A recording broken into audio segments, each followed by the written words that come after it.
24 घंटे के अंदर में 3 बीएलओ ने सुसाइड किया है। मृतकों का नाम है अनुज गर्ग, शोभा रानी, सर्वेश सिंह।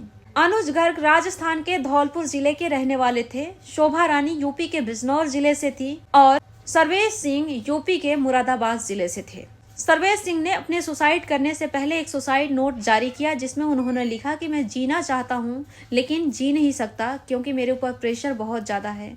एसआईआर का काम मुझसे हो नहीं रहा है। काफी दिनों से मैं इसमें लगा हूं और 2 से 3 घंटे ही मुझे सोने के लिए मिलता है। इसके वजह से मैं काफी बीमार भी पड़ चुका हूं लेकिन फिर भी काम खत्म नहीं हो रहा है और सीनियर की तरफ से लगातार प्रेशर दिया जा रहा है। साथ ही उन्होंने एक वीडियो बनाया था जिस वीडियो में उन्होंने अपने दीदी, अपनी मम्मी और अपनी छोटी बेटी से माफी मांगते हुए भी नजर आ रहे हैं।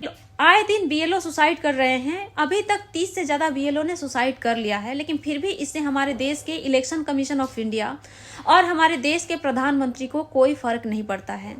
और एसआईआर पर सक्रियता को देख करके लगता है कि अब हमारे देश में करने के लिए कोई काम नहीं बचा है। सारा काम कंप्लीट हो चुका है, वो भी अच्छे तरीके से, उसमें कोई सुधार करने की जरूरत नहीं है। इसलिए सिर्फ अब एसआईआर बाकी रह चुका है जिसकी वजह से सरकार इतना ज्यादा सक्रिय हो चुकी है एसआईआर को कंप्लीट करने में। आज भी दिल्ली शहर पोल्यूशन से जूझ रहा है और इंडिया के जितने भी टॉप शहर है वो सारे पोल्यूशन से जूझ रहे हैं। इसका निवारण सरकार के पास में नहीं है। हमारे देश में फूड की ब्लैक मार्केटिंग हो रहा है, नकली पनीर, नकली सारा खाना, तब भी उसका भी निवारण हमारे सरकार के पास में नहीं है। आज तक माफिया पकड़ा नहीं गया है। हमारे देश में पेट्रोल में इथेनॉल मिलाकर बेचा जा रहा है जबकि हर गाड़ी के लिए E20 एप्लीकेबल नहीं होता है, लेकिन हमारे देश में पेट्रोल पंप पर जनरली E20 बेचा जा रहा है जो गाड़ी के इंजन को खराब करता है। लेकिन उसके लिए भी सरकार के पास कोई जवाब नहीं है क्योंकि इथेनॉल कंपनी का मालिक नितिन गडकरी का बेटा है और नितिन गडकरी के दूसरे बेटे के पास में भंगार का बिजनेस है। तो मतलब पूरी प्लान के साथ में बिजनेस किया गया है कि पहले एक बेटा इथेनॉल बेचेगा और उससे गाड़ी की इंजन खराब होगी और जब गाड़ी की इंजन खराब हो गई तो भंगार में आके बेचा जाएगा, यानी उनके दूसरे बेटे खरीद लेंगे।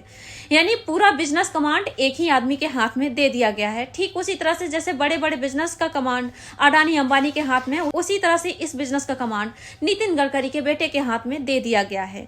लेकिन इससे भी सरकार को कोई फर्क नहीं पड़ता है। अरुणाचल को चीन अपना हिस्सा बता रहा है, इससे भी सरकार को कोई दिक्कत नहीं है और सरकार के पास जवाब देने के लिए हिम्मत नहीं है। और नेपाल ने भी अब अपना आंखें दिखाना शुरू कर दिया है। यहाँ तक कि 100 रुपए का नोट जारी किया है नेपाल ने और उस पर जो मैप जारी किया है उस मैप में उसने बहुत सारा ऐसा हिस्सा दिखाया है जो भारत का हिस्सा है और उसको कहते हुए नजर आ रहा है कि अब ये हमारा हिस्सा है। किसी भी कंट्री का जो नोट होता है, करेंसी होता है, उस पर लोग अपने यहाँ के धरोहर होता है उसी को दिखाते हैं।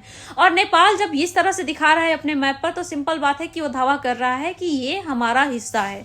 लेकिन इसके लिए भी सरकार के पास कोई जवाब नहीं है। सरकार चुप्पी साध के बैठी हुई है। चाइना के बारे में तो विदेश मंत्री पहले ही बोल चुके हैं कि हम चाइना से फाइट नहीं कर सकते क्योंकि चाइना हमसे अर्थव्यवस्था में ज्यादा है।